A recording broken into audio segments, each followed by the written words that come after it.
公元前180年秋，长安北军大营，周勃站在数万士兵面前，说了一句话：为吕氏右袒，为刘氏左袒。全军袒露左臂，这个动作杀死了吕氏满门，清空了未央宫，也决定了皇冠落在谁头上。远在代国的刘恒，在此之前从没想过自己会当皇帝，他排行不靠前，母亲薄姬不受宠，封在代地本身就是一种边缘化。但周勃选了他，功臣们觉得刘恒仁孝宽厚，更关键的是薄姬娘家势单力薄，不会再来一次外戚专权。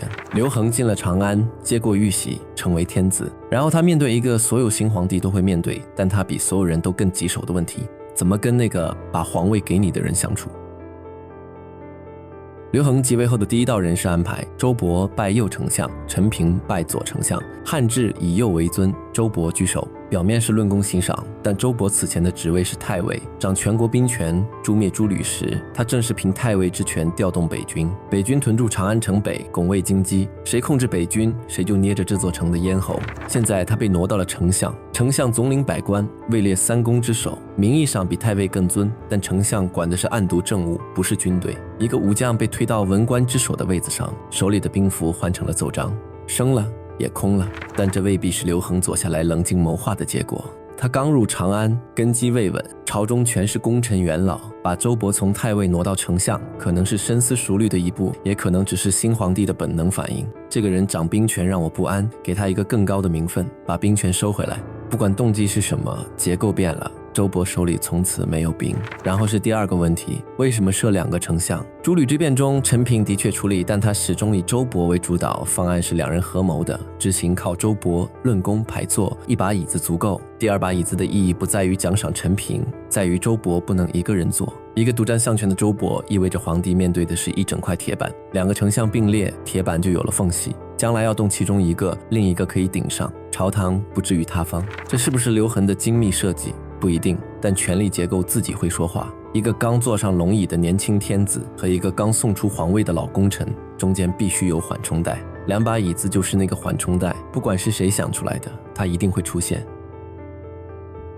某日朝会，刘恒发问：全国一年判决多少案件？周勃答不上来。再问：全国一年钱粮收支几何？还是答不上来。汉初詹备，太史公只用4个字。一个刚刚屠灭吕氏、威震长安的功臣，被两个政务问题逼到后背湿透。刘恒转向陈平，同样的问题，陈平答得滴水不漏。有主者，陛下问绝狱，则廷尉问前古，则治肃内史，各有主官分管。丞相的职责是统揽全局，让百官各司其职。周勃是什么出身？沛县知博取为生的寒门武将，刘邦起兵时入伍，一刀一枪打上来，不读书，不通文墨，做太尉掌兵绰绰有余，做丞相理政那不是他的能力圈。这些事满朝皆知。刘恒问之前知不知道周勃会答不上来，大概率知道，但这里有一个微妙的分寸，刘恒未必是精心设局要当众羞辱周勃。一个新皇帝在朝会上问丞相基本国务数据，这件事本身完全正常，问题是正常的提问撞上了不正常的人选。一个武将坐在文官之首的位子上，正常提问就自动变成了照妖镜，不需要刻意设计，结构本身会制造出这个场面。但不管成因是什么，效果是确定的。满朝文武亲眼看到首席丞相答不出最基本的政务问题，从此周勃头上那层诸吕守功的光环多了一条裂缝。他能救国，但他治不了国。功劳是过去的事，能力是今天的事。当能力被公开证伪，退场就有了合理性。朝会之后不久，有人私下对周勃说了一番话，大意是：你位极人臣，再无可生，再待下去恐有祸患。周勃交还相印，辞去右丞相。这个劝退者是谁？史书不载，但能让周勃听进去的人绝非等闲之辈。更关键的是时机，朝会出汗之后，面子还没兜住，心里最脆弱的瞬间，有人精准递上一句：你已经太大了，大到危险。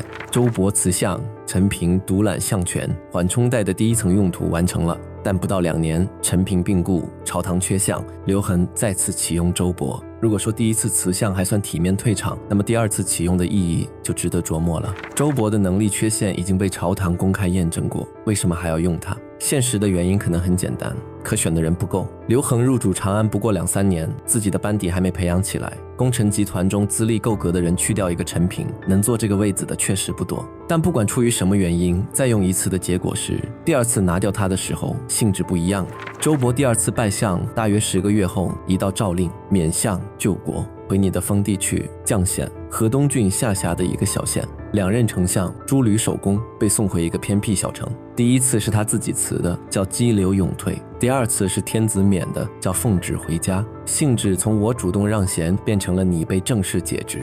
2步走完，兵权没了，相权也没了，周勃手里只剩一个将侯的爵位和一段越来越远的功劳簿。回到绛县的周勃做了一件事，每逢河东郡守、郡尉巡视属县途经绛县，周勃必身披甲胄，令家人持兵器，全副武装出营。每河东守卫行县之将，将侯伯自卫孔朱常备甲，令家人持兵以见之。他怕郡守巡县是例行公务，没有人要来抓他。但他的恐惧不来自眼前这个地方官，2次拜相，2次被拿下，兵权相权拨了个干净，最后被送到一个小县。他读不懂奏章，但读得懂趋势线的方向，下一步是什么他不知道。不知道比确定的坏消息更折磨人。于是他穿甲，一个统帅过100万军队的人用来对抗恐惧的方式是穿上铠甲。他对权力的全部理解还停留在战场上，兵刃相向时铠甲能保命，所以危险来临时本能地穿上它。但他面对的不是匈奴骑兵，他面对的是一纸诏书。诏书不需要穿甲，铠甲也挡不住诏书。他在用战场上的方法应对朝堂上的危险，就像溺水的人抓住一块石头，不是因为石头能浮，是因为手里什么都没有。而这副铠甲传到旁人眼里，画面完全变了味。一个前丞相、前太尉被免职遣回封地之后，全副武装迎接地方官，不是害怕，是防备；不是防备，是戒心。再往上推一步，有人上书告发周勃谋反，没有兵，没有粮，没有密谋，没有串联，一副铠甲就是全部证据，恐惧本身变成了罪名。周勃被逮入长安，下廷未狱，以谋反罪下廷尉大牢，是帝国最高等级的司法程序。诸吕守公2任丞相的人进了大狱，吏稍侵入之，稍不是稍微，是逐渐。狱吏一点一点试探着欺凌他，不是一上来就打，是看看上面有没有反应，没有反应就再进一步。这些小吏为什么敢？因为没有任何信号告诉他们要客气。一个能让皇帝心疼的人进了监狱，上面一定会递话，注意分寸。没有递话就是一种表态。周勃在狱中说了一句话：吾常将100万军，然安知狱吏之贵乎？我曾统帅100万大军，不知道狱吏竟如此尊贵。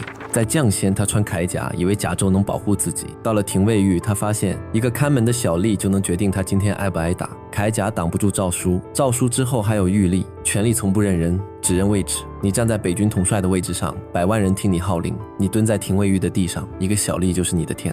从穿甲到被辱是同一条认知弧线的2端。开始时他以为力量能自保，结束时他明白力量从来不属于他个人。他之前拥有的一切，北军、兵权、丞相印信，都是位置给的，位置收回，一切归零。周勃用千金贿赂狱吏，狱吏在木牍背面写了几个字，以公主为证。周勃的长子周胜之娶了刘恒的女儿，这是他最后一条能通到宫里的线。这条线不通向刘恒，通向薄太后。薄太后上朝，当面质问刘恒：将侯晚，皇帝喜，将北军不以此时反，今居一小县，故欲反耶？周勃当年手握皇帝玉玺，统领北军，长安的军权全在他手里，那时候不反，现在缩在一个小县城里反什么？逻辑无懈可击，直接击穿谋反罪名的全部基础。刘恒释放周勃，恢复爵位，封邑。这里有一个问题，薄太后说的道理，刘恒自己想不到吗？手握北军时不反，回到小县反而反，这个推理任何一个正常人都能完成。刘恒不需要母亲提醒他周勃不会造反，但释放的动作必须经过薄太后。如果刘恒自己说周勃不会反，放了吧，就等于承认抓错了。天子不能错，必须有另一个人提供赦免的理由，而这个人的身份要高到天子可以借坡下驴。太后发话，皇帝尽孝，放人是遵从母命，不是自我否定。至于薄太后本人的动机，她可能是真心疼惜老臣，也可能确实在帮儿子收场。史书没有写她的内心，我们也不需要确定，因为不管她出于什么原因说了那句话，结构性的结果都是一样的。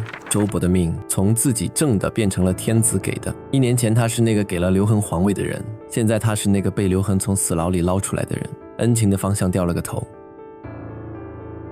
周勃回到绛县，这一次他没有再穿铠甲，不是因为不怕了，是因为明白了穿与不穿没有区别。侯爵还在，丰邑还在，从任何角度看，这都是善终。但善终本身就是最后一层权力宣誓，他活着不再是因为他有功，而是因为天子允许。消息传遍长安，传遍各地封国，功臣们看到了完整的过程。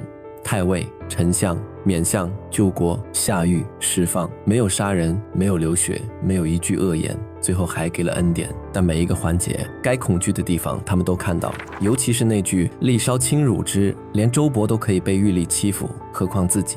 此后再无功臣以拥立之功要求额外的回报，不是因为刘恒警告了他们，是因为周勃这件事本身就是一个完整的教程。权力结构变了，恩人和君臣的排序已经不可逆地翻了过来。你可以有功，但功劳的定价权不在你手里。刘恒是不是从头到尾都在下棋？也许是，也许不全是。一个新皇帝面对一个功高盖主的恩人，权力结构本身就会把他们推向这条路。即便刘恒没有精密的蓝图，每一步的选择在当时的处境下几乎都是必然的。兵权必须收，相权必须分，能力不足必须暴露，回到封地之后的恐惧必须有一个了结。是设计还是顺势而为，可能兼而有之，但这正是权力最深的地方。你分不清哪些是人的意志，哪些是结构的惯性，两者混在一起，最后长出同一个结果。